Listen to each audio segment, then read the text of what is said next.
Selamat pagi anak-anak, kembali lagi bersama Bapak di pelajaran PPKN. Bapak berharap kalian semua dalam keadaan sehat dan tetap dalam keadaan semangat, walaupun kuota internet kalian sudah menipis. Langsung saja kita masuk ke materi PPKN. Namun Bapak mengingatkan kalian semua supaya tetap fokus dalam mengikuti video ini, karena setelah video ini berakhir, Bapak akan memberikan soal kuis, di mana soal kuis ini sangat membantu nilai ujian tengah semestermu nanti. Untuk kuis kali ini, Bapak akan menilai 10 orang paling cepat dengan jawaban yang tepat. Oke, langsung saja kita masuk ke materi PPKN. Buka bukumu bab 2 halaman 36. Bapak tunggu dalam hitungan kelima, kalian sudah membuka buku.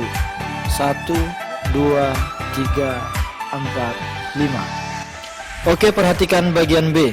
Kedudukan dan fungsi Undang-Undang Dasar Negara Republik Indonesia tahun 1945 dalam sistem hukum nasional. Kita masuk ke nomor 1, yaitu pembukaan Undang-Undang Dasar Negara Republik Indonesia tahun 1945. Kita sebagai warga negara Indonesia harus mengetahui apa yang menjadi alasan dibuatnya sebuah peraturan di Indonesia. Siapa tahu suatu hari nanti di antara kalian ada yang menjadi seorang pejabat DPR atau MPR yang bertugas untuk membuat suatu undang-undang. Pembukaan Undang-Undang Dasar Negara Republik Indonesia tahun 1945 ini merupakan sumber motivasi dan inspirasi, serta cita-cita hukum yang selalu ditegakkan melalui undang-undang yang tercipta. Lalu dari mana kita tahu bahwa pembukaan Undang-Undang Dasar 1945 ini merupakan cita-cita hukum yang harus ditegakkan? Kita lihat dari segi kedudukan pembukaan Undang-Undang Dasar 1945. Kedudukan pembukaan Undang-Undang Dasar Negara Republik Indonesia tahun 1945 adalah sebagai tertib hukum. Bapak ulangi sekali lagi ya. Kedudukan pembukaan Undang-Undang Dasar Negara Republik Indonesia tahun 1945 adalah sebagai tertib hukum. Mengapa disebut sebagai tertib hukum?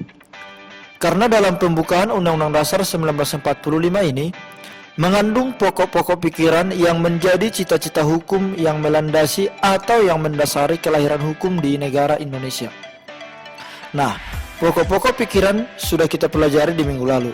Bapak akan ambil contoh dari pokok pikiran pertama, yaitu melindungi segenap bangsa Indonesia dan seluruh tumpah darah Indonesia. Dari kalimat inilah dilahirkan sebuah undang-undang, yaitu undang-undang yang melindungi segenap bangsa Indonesia. Misalnya undang-undang tentang pertahanan negara, di mana pemerintah membuat undang-undang untuk membentuk sebuah pertahanan negara yang melindungi segenap bangsa Indonesia, yaitu TNI dan Polri. Itulah salah satu contoh bahwa pokok pikiran yang ada di pembukaan merupakan sebuah tertib hukum. Untuk mengetahui secara rinci mengapa pembukaan disebut sebagai tertib hukum, yaitu karena pembukaan Undang-Undang Dasar 1945 memenuhi syarat sebagai tertib hukum. Lalu, apa syarat-syarat supaya dikatakan sebagai tertib hukum? Berikut penjelasannya. Adapun syarat sebagai tertib hukum, yang pertama adalah adanya subjek yang mengadakan peraturan hukum. Di Indonesia, subjek yang mengadakan hukum yaitu pemerintah Republik Indonesia. Yang kedua, adanya ajas yang menjadi dasar keseluruhan peraturan hukum. Di negara Indonesia, yang menjadi dasar hukum adalah Pancasila. Yang ketiga, adanya kesatuan daerah untuk diberlakukannya peraturan hukum. Di Indonesia, peraturan hukum berlaku untuk seluruh tumpah darah Indonesia, atau dengan kata lain, untuk seluruh rakyat atau wilayah di Indonesia. Yang keempat, adanya kesatuan waktu diberlakukannya peraturan hukum. Di negara Indonesia, tertib hukum ini berlaku sejak Indonesia merdeka dan disahkan sejak tanggal 18 Agustus 1945 atau sehari setelah Indonesia sudah merdeka. Itulah keempat syarat yang sudah dipenuhi pembukaan Undang-Undang Dasar 1945 sehingga dikatakan sebagai tertib hukum. Nilai-nilai yang terkandung dalam pembukaan Undang-Undang Dasar 1945 itulah yang dijabarkan ke dalam pasal-pasal yang ada dalam Undang-Undang Dasar 1945. Dan pasal-pasal Undang-Undang Dasar 1945 inilah yang dikatakan sebagai hukum dasar. Karena dari Undang-Undang Dasar Negara Republik Indonesia tahun 1945 ini dijabarkan lagi peraturan-peraturan lain yang ada di bawahnya. seperti ketetapan MPR, undang-undang, peraturan pemerintah, bahkan peraturan presiden dan juga peraturan lainnya. Peraturan-peraturan itu tidak boleh menyimpang dari Undang-Undang Dasar Negara Republik Indonesia tahun 1945. Dengan kata lain, peraturan yang paling tinggi kedudukannya adalah Undang-Undang Dasar Negara Republik Indonesia tahun 1945. Jadi hal yang harus kamu ingat adalah, yang pertama, dasar hukum kita adalah Pancasila. Yang kedua, tertib hukum kita yaitu pembukaan Undang-Undang Dasar 1945. Yang ketiga, hukum dasar kita adalah Undang-Undang Dasar Negara Republik Indonesia tahun 1945. Jadi jangan sampai lupa membedakan dasar hukum dengan hukum dasar, oke? Kita lanjut ke halaman 38. B. Pembukaan Undang-Undang Dasar Negara Republik Indonesia tahun 1945 memuat pokok kaidah yang fundamental. Fundamental artinya bagian yang paling dasar dan harus dimiliki sebuah negara, atau dengan kata lain, bagian yang paling penting. Lalu apa bagian yang paling penting yang ada di dalam pembukaan Undang-Undang Dasar 1945? Yang pertama adalah tujuan negara. Tujuan negara Indonesia yang terdapat di alinea yang keempat di pembukaan ada 4, yaitu yang pertama melindungi segenap bangsa dan seluruh tumpah darah Indonesia. Kedua, memajukan kesejahteraan umum. Yang ketiga, mencerdaskan kehidupan bangsa. Dan keempat, ikut melaksanakan ketertiban dunia. Tujuan yang pertama sampai yang ketiga itu disebut sebagai tujuan khusus, karena tujuan itu hanya berlaku khusus di Indonesia. Sedangkan tujuan yang keempat adalah tujuan umum, karena tujuan yang keempat akan diterapkan oleh Indonesia di seluruh dunia. Bagian penting lainnya adalah dasar pembentukan Undang-Undang Dasar Negara Republik Indonesia tahun 1945. Hal tersebut tersirat di alinea yang keempat pada kalimat, maka disusunlah kemerdekaan kebangsaan Indonesia itu dalam suatu Undang-Undang Dasar Negara Indonesia. Bagian terakhir yang tak kalah pentingnya adalah ajas kerohanian negara. Ajas tersebut tercantum di alinea keempat pada kalimat dengan berdasar kepada ketuhanan yang Maha Esa. Kita lanjut ke halaman 39 bagian kedua. Kedudukan Undang-Undang Dasar Negara Republik Indonesia tahun 1945.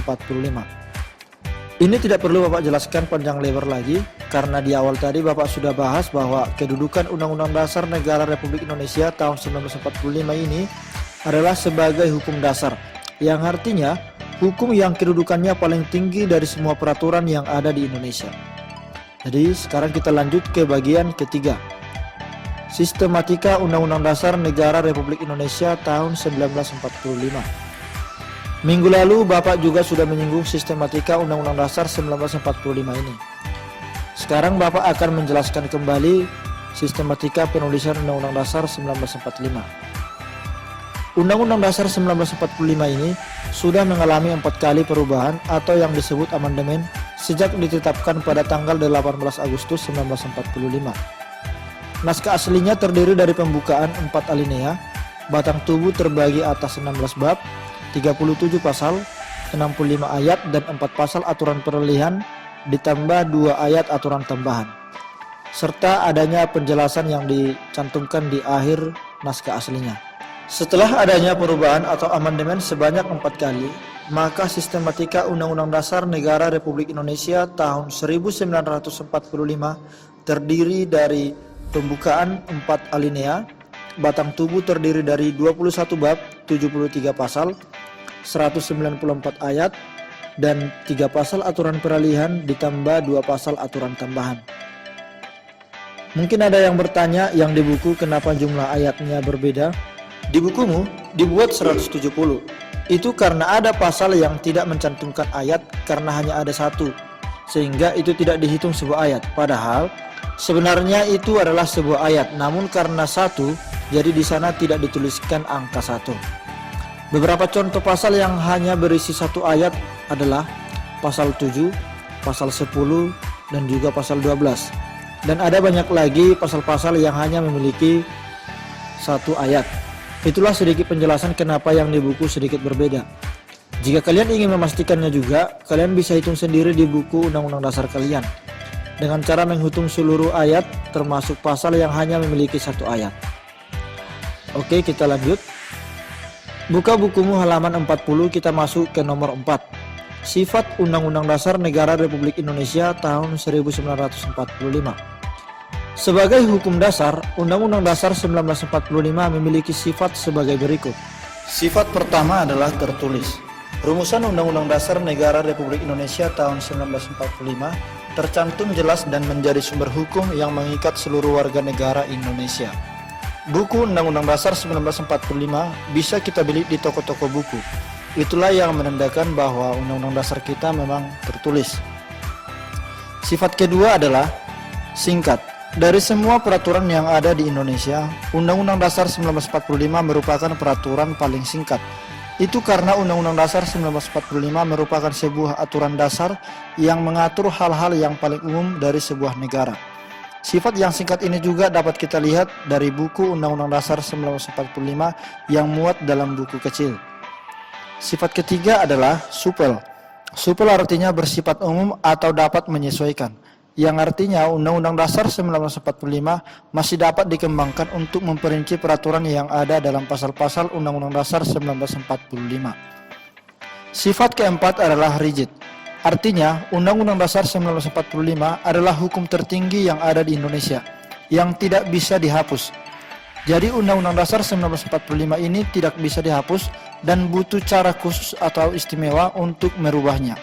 Itulah penjelasan singkat mengenai sifat Undang-Undang Dasar 1945. Lanjut ke nomor 5, fungsi Undang-Undang Dasar Negara Republik Indonesia tahun 1945. Fungsi Undang-Undang Dasar 1945 adalah sebagai berikut. Yang pertama, berfungsi sebagai hukum dasar. Artinya, setiap pembentukan undang-undang atau peraturan lainnya yang berlaku di Indonesia harus menyesuaikan ke Undang-Undang Dasar 1945 dan tidak boleh menyimpang dari pasal-pasal Undang-Undang Dasar 1945. Yang kedua, sebagai alat kontrol. Artinya, Undang-Undang Dasar 1945 berfungsi mengendalikan peraturan lainnya di Indonesia. Jadi peraturan apapun yang ada di Indonesia harus dikendalikan oleh Undang-Undang Dasar 1945. Ketiga, berfungsi sebagai pengatur. Artinya Undang-Undang Dasar 1945 berfungsi untuk mengatur kekuasaan negara, mulai dari kekuasaan legislatif, yudikatif maupun eksekutif. Yang keempat, sebagai alat penentu. Artinya Undang-Undang Dasar 1945 berfungsi untuk menentukan apa yang menjadi hak dan kewajiban seluruh warga negara, termasuk aparat atau pejabat negara. Itulah penjelasan mengenai fungsi Undang-Undang Dasar 1945. Jika kalian merasa kurang paham, kalian bisa bertanya di kolom komentar atau bertanya langsung melalui WhatsApp di grup PPKN kelas masing-masing. Seperti yang Bapak katakan di awal bahwa selesai materi ini, Bapak akan memberikan soal kuis. Namun soal kuis akan Bapak berikan di grup PPKN pukul 11.50. Jadi kalau kalian sudah siap menonton video ini, silahkan minum kopi sambil menunggu soal kuis ini, oke? Sampai di sini pertemuan kita hari ini. Tetap semangat, jaga kesehatan, dan sampai jumpa.